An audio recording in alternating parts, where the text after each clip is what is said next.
New man on campus, specifically new quarterback on campus for Duke University. This is big time.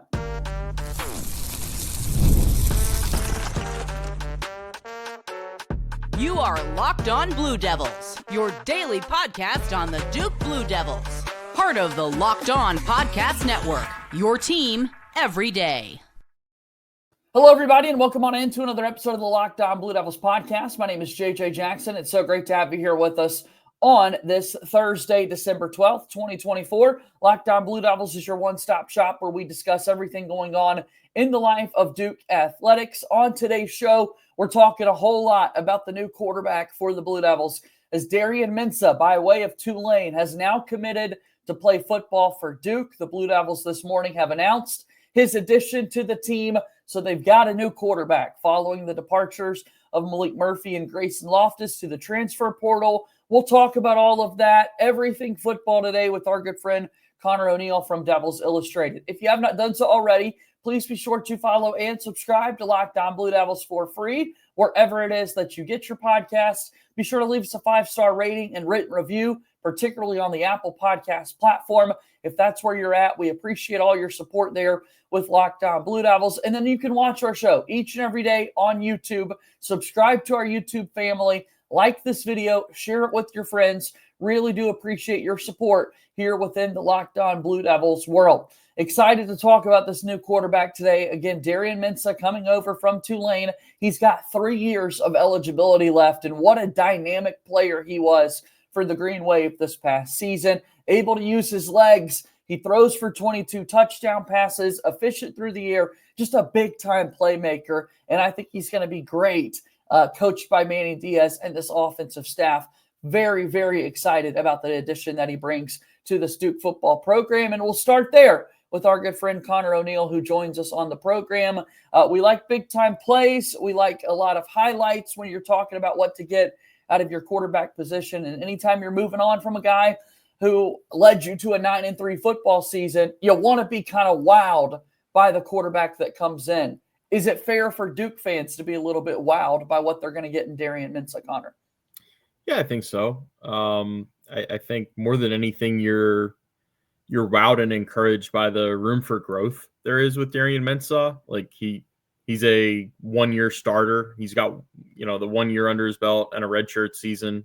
He was very lightly recruited. I think rivals had him as a 2-star and maybe only logged offers from Tulane and maybe a couple FCSs. So it's not like it's certainly a vastly different pedigree than Maalik Murphy coming in as a high 4-star with 2 years of Texas under his belt for a team that went to the CFP.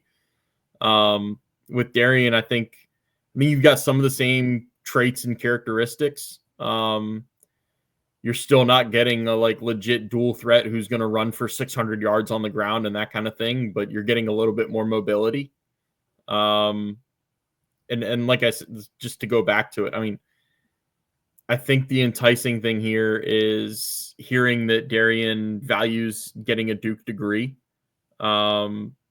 I always think it's kind of silly when we talk about these transfers and we talk about how many years of eligibility they have left, because there's nothing that guarantees they're going to use all of them at the school. Like with immediate eligibility for any transfer of any kind, it almost renders that discussion meaningless to me.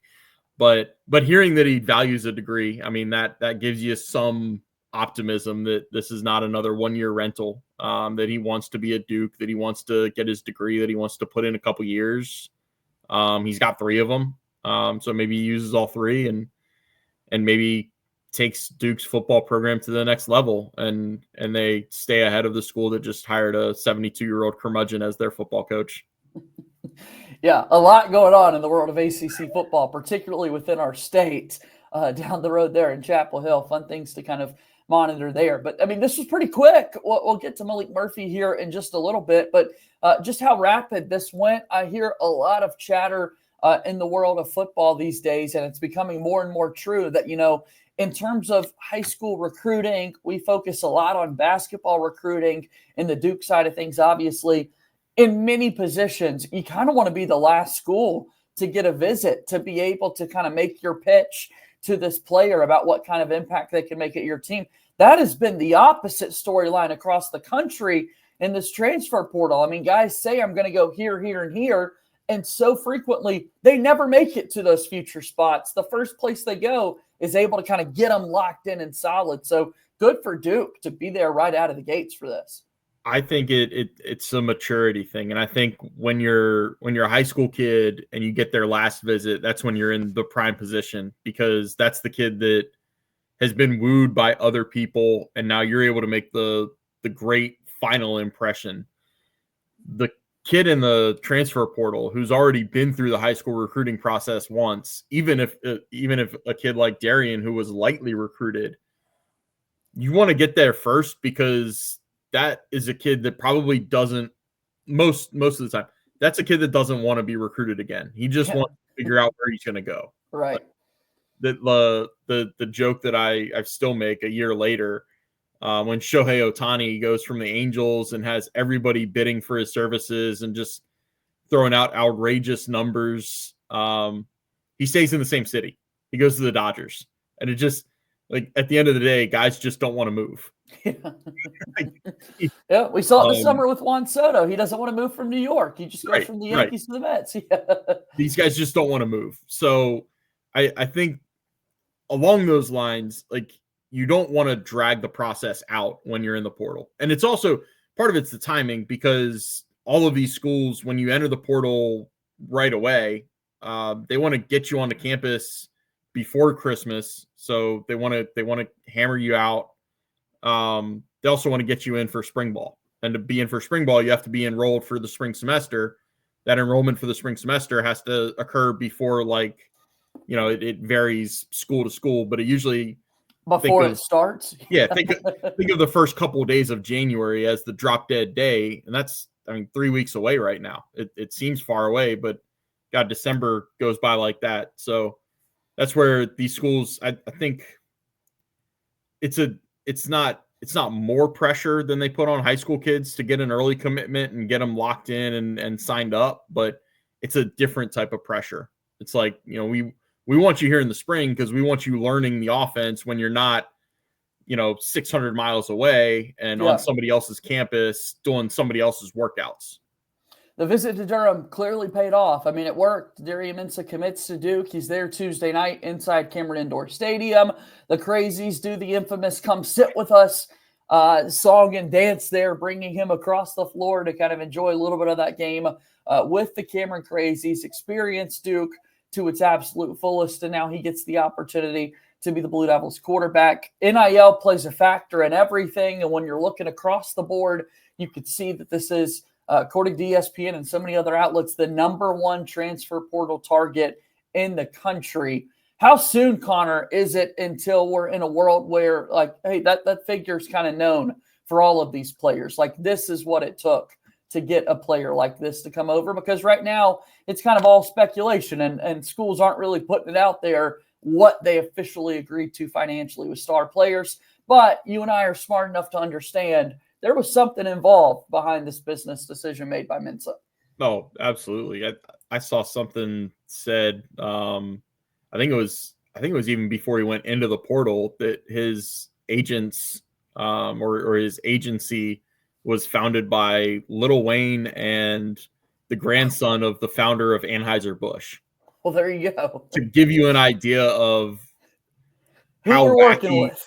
Just to give you an idea of how wacky of world this has become in like 3 years' time. I'm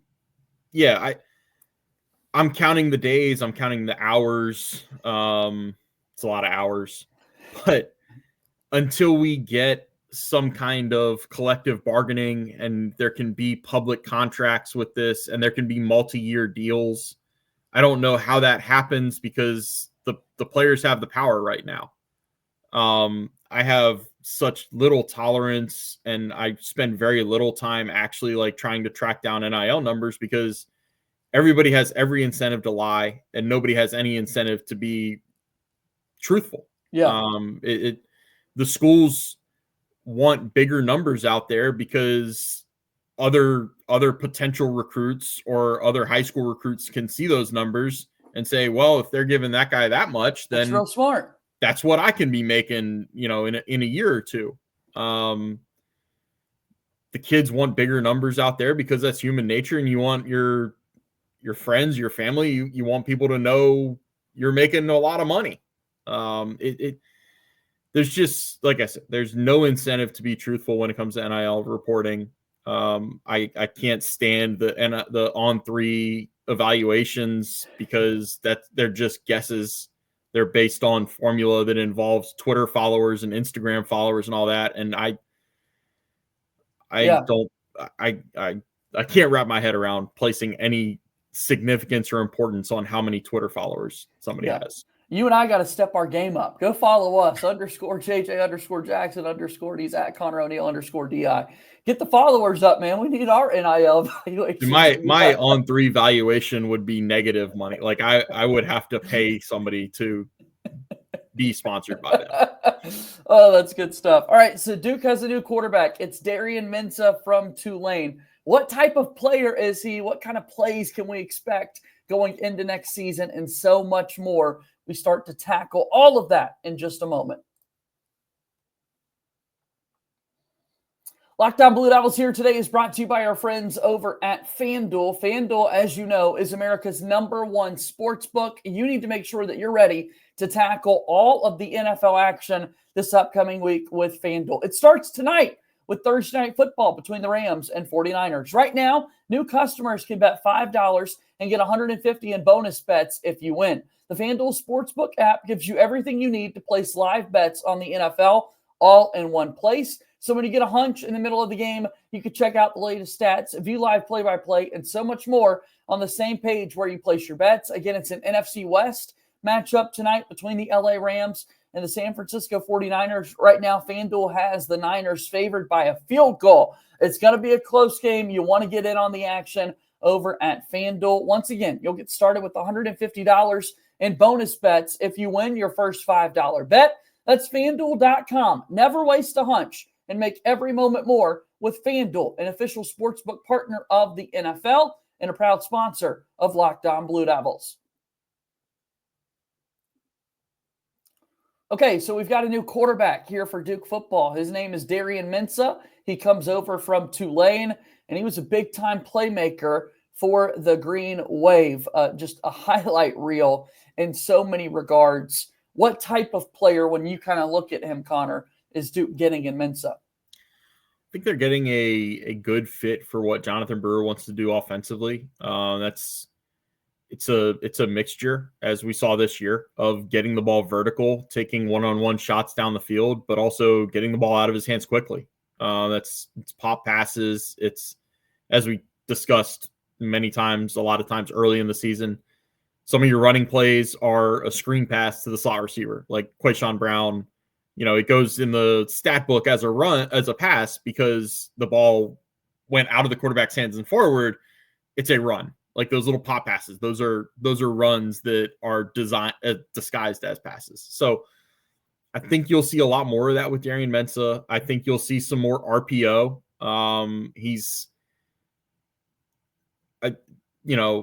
I don't think we have to beat around the bush. Maalik Murphy was not fleet of foot. Maalik Murphy did not want to run. Darian Mensah has a little bit more of that to him. Not a ton. Like, he only ran for 132 yards in 13 games. So you're not, like I said, you're not expecting a 600-yard rusher at quarterback. You are expecting somebody that can kind of extend plays, though, and can keep the occasional RPO and get on the outside and get 15 to 20 yards down the field. I think you're going to get an experienced a really good passer. Maybe not quite the same arm talent level. I don't think there are many people in the country that have the arm talent of Maalik Murphy. Sure. But you're getting, more than anything, you're getting a quarterback who you can mold into your system. And I think that was really important for this staff. Without a doubt. I mean, looking at what Mensah was able to do for Tulane this year, they go all the way to the American title game, the American Conference title game this past weekend before falling to Army. That's how quickly this thing goes. I mean, he just competed in the conference championship last week. Tulane loses that game. They finished with a 9-4 mark, and before they even get set for their bowl game prep, he's in the portal and he's off to his next stop here to play for Duke. 22 touchdown passes, 6 interceptions, over 2,700 yards. So a little bit fewer passing yards and fewer touchdowns than Maalik Murphy had this season. But how about that interception number cut in half? And I think that's going to be a big thing as you jump to the ACC. You would a step up in competition when you're going from the American to this Atlantic Coast Conference, making sure you could take care of the football. That's going to be of the utmost priority. That's also going to be what keeps you on the field as a quarterback. And so I love to see that right there, Conor. Just 6 picks. Duke finished the year with 12 from Maalik Murphy. Yeah. Slicing the interception number in half, I think, is a big part of this from both sides of the decision-making process. The one interesting part here is if you dive into the PFF numbers, Darian Mensah actually had more turnover-worthy plays than Maalik Murphy did. It was interesting, yeah. It was 19-14. Okay.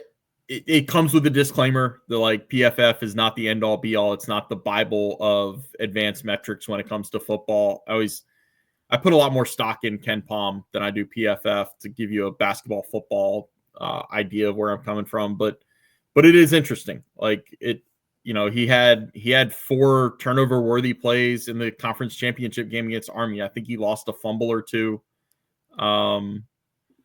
He did also the other interesting PFF number to note is they both had kind of high drop numbers. Maalik Murphy had 20 dropped passes this season. Darian Mensah had 19 dropped passes. You're never going to go through a whole season with 0 drops. I mean, that's just human nature of the receiver position. But those are both high numbers of drops. So if you figure that number gets cut down to one of the lower ends of the ACC, talking about 8 to 10 drops in a season, that could have led to better numbers for Maalik Murphy. It can lead to better numbers for Darian Mensah if Duke's receivers are better next year than they were this year. And that becomes the big question. Who's this guy going to be throwing the football to? Who's going to be making plays there on the outside?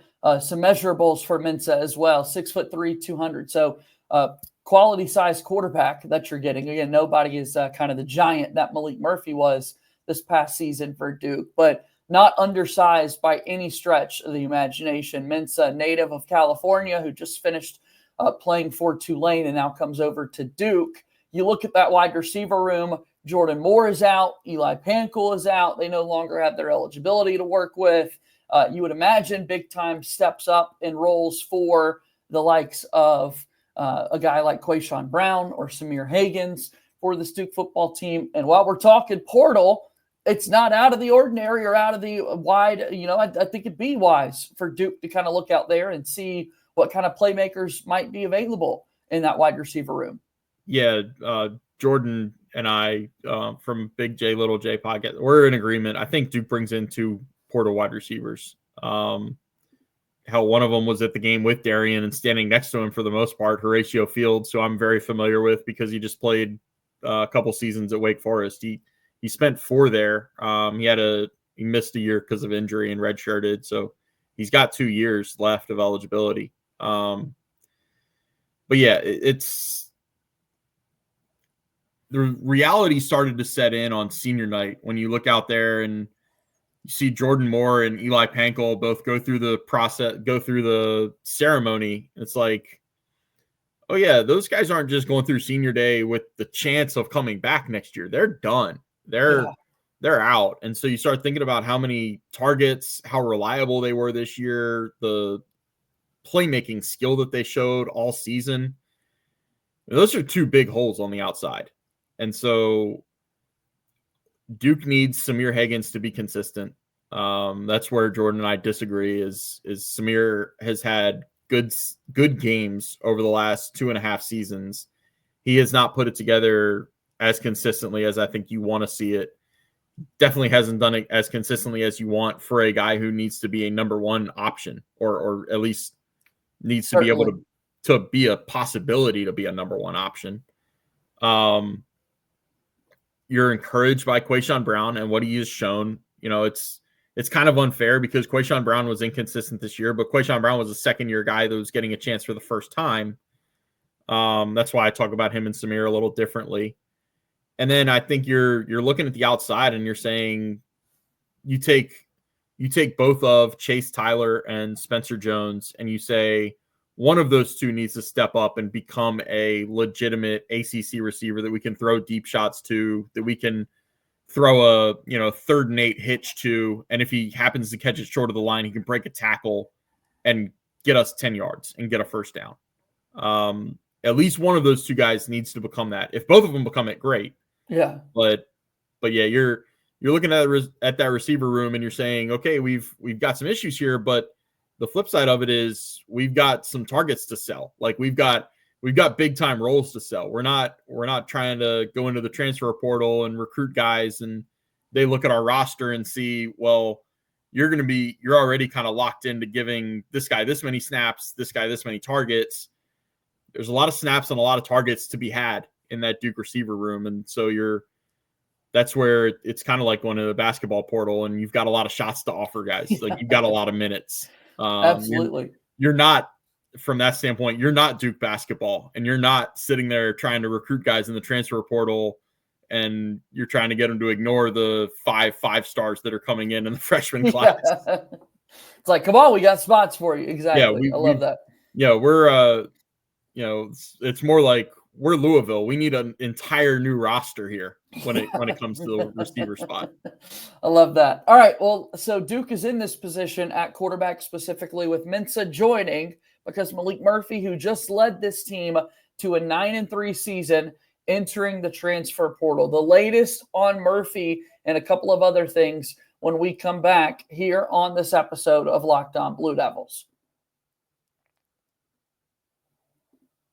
All right, Locked On Blue Devils here today is brought to you by our friends over at Gametime. Gametime has a new feature called Gametime Picks that makes getting tickets to see your favorite teams play live even easier. Gametime Picks filters out the fluff to show you only incredible deals on great seats so you don't have to waste time searching through thousands of different tickets. The curation makes it so much easier to save more on sports, concert, comedy, theater events, and more. You've got all-in pricing where you could toggle this feature and show the total up front. So you've got no surprise fees coming your way at checkout. I love Gametime so much. Was able to use Gametime last week to see LeBron James and the Lakers come and play in Atlanta. I was able to see the seat views before going to the game and absolutely loved the experience thanks to our friends over at Gametime. Go ahead and take the guesswork out of buying tickets with Gametime. Download the Gametime app, create an account, and use code LOCKEDONCollege for $20 off your first purchase. Terms apply. Again, create an account and redeem code LOCKEDONCollege for $20 off. Download Gametime today. What time is it? It's Gametime, a proud sponsor of Locked On Blue Devils. All right, welcome back in. We've got Conor O'Neill here with us. We're talking Duke football. Today on the show, Darian Mensah is the new quarterback for the Blue Devils. And it's because Maalik Murphy and Grayson Loftis off to the transfer portal. Duke finishes a 9-3 football season. They haven't had very many 9-win regular seasons in their history. They've got the bowl game coming up on January 2nd. But all of a sudden, you look at the quarterback position, and there are question marks there. A, who's going to be playing quarterback in the bowl game? B, why did these guys enter the portal in the first place? C, I don't know what's going on. I mean, we've got a lot to kind of discuss here with the latest. As we're talking now, Maalik Murphy just now in Auburn on a visit with the Tigers in the SEC. So it's going to be interesting to see where these quarterbacks might end up. But Conor, I guess to sum it all up, how do we get here? How do we get in this position that Maalik Murphy not going to be playing for the Blue Devils in the 2025, it'll take a while to say that, 2025 football season? I think we get here by having 12 games of a sample of looking at what Maalik Murphy was in Duke's offense. He was better in game 12 than he was in game 1. He definitely improved throughout the season, as you would expect a first-year starter to do. You also saw, I mean, it's easy to say, and it's probably too much of an oversimplification, but Maalik Murphy's last play in a Duke uniform was a perfect representation of his season. Basically, he did the wrong thing. Like he made the wrong play. It just worked out. Right. Like I can't remember how many seconds were left on the clock. 8 seconds. Eight when he snapped it, and the play was for a 5 to 7 yard route, and he had 3 routes to look at, and he didn't pull the throw trigger it away on any quickly is the thing. Yeah, so and if you don't pull the trigger on any of those in the first few seconds, you throw the ball away, and you either take a shot at the end zone on the last play, or you trot Todd Polino out there for a 57-yarder instead of a 51-yarder or whatever. And instead, he makes eye contact with Jordan Moore, who is such a talented receiver, and their chemistry was on such a great level that Jordan Moore breaks deep. The corner plays the wrong coverage and lets him get behind him.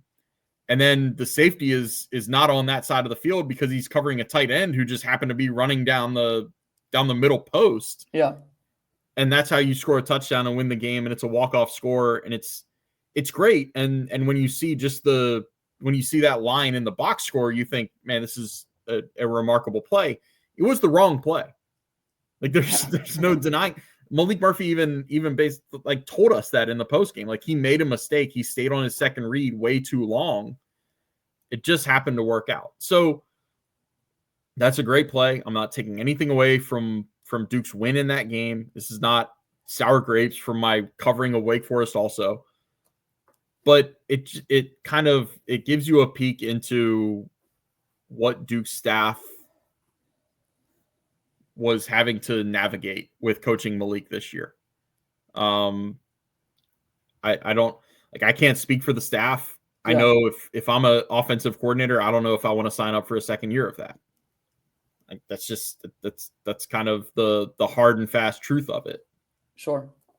So interesting spot. An immensely talented kid. From all accounts, I mean, he was a captain. He was, you see the support from guys like Jordan Moore, Chandler Rivers. I think there was one other guy who chimed in with good messaging, like Jamion Franklin and Dwayne Carter. I think also guys that didn't play with Maalik, but had such high opinions of him after they left Duke. So he was well respected. It's not like he was a locker room problem. It's just the nature of what this staff wanted out of that position, that I think leads you to have the Tulane quarterback coming in for a visit on the day after the portal opening. Yeah, no, correct. No, absolutely. And how quickly Maalik Murphy's been able to move, as we said, currently on a visit down there on the plains with Auburn. And like we talked about with Mensah, we'll see how quick this goes. We'll see if Murphy has more visits kind of lined up and that sort of thing. In regards to where he could end up next. He will not be playing in this bowl game for Duke football. Darian Mensah is not eligible to play in the bowl game that Duke's got coming up against Ole Miss on January 2nd. And then we hear that reports are out there that Grayson Loftis is going to be entering the transfer portal, because initially, before Mensah becomes a factor, you hear that Murphy's in the portal. Well, we know what Loftis is like. He won some big games for us as a true freshman a couple of seasons ago. And was the primary backup to Maalik Murphy this season. And now it's out there. He's not going to be there. Yeah, Grayson, I think he entered the portal Tuesday.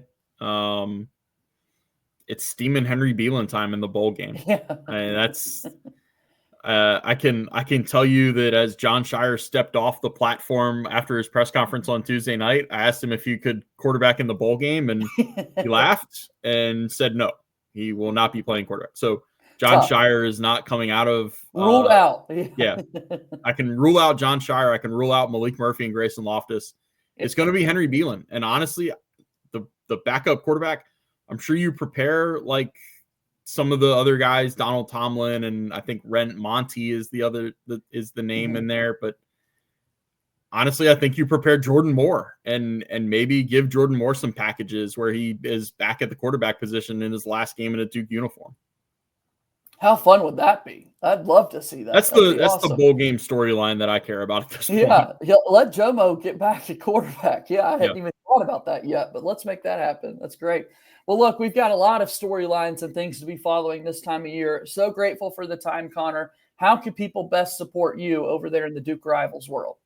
Yeah, duke.rivals.com is where you can find Devils Illustrated. The stories are flying. We'll have some final regular season football stuff to cover. We'll have a bowl notebook up, if not this week, then early next week. That'll have a ton of news nuggets, little connections in there. We talked to Manny twice this week and talked to Lane Kiffin in one of those. It was a joint presser. So all kinds of good stuff at Devils Illustrated. Hope you come over and sign up.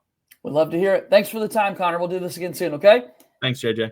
All right, that's Conor O'Neill joining us here on today's episode of Locked On Blue Devils. Appreciate his thoughts and insight. A lot going on in the transfer portal world, that's for sure. Thanks for watching our show here today. Be sure to subscribe to our YouTube channel, like this video, share it with your friends, and subscribe to our podcast feed as well. As always, go Duke. I'll talk to you tomorrow. My name is JJ Jackson. Thank you and good day.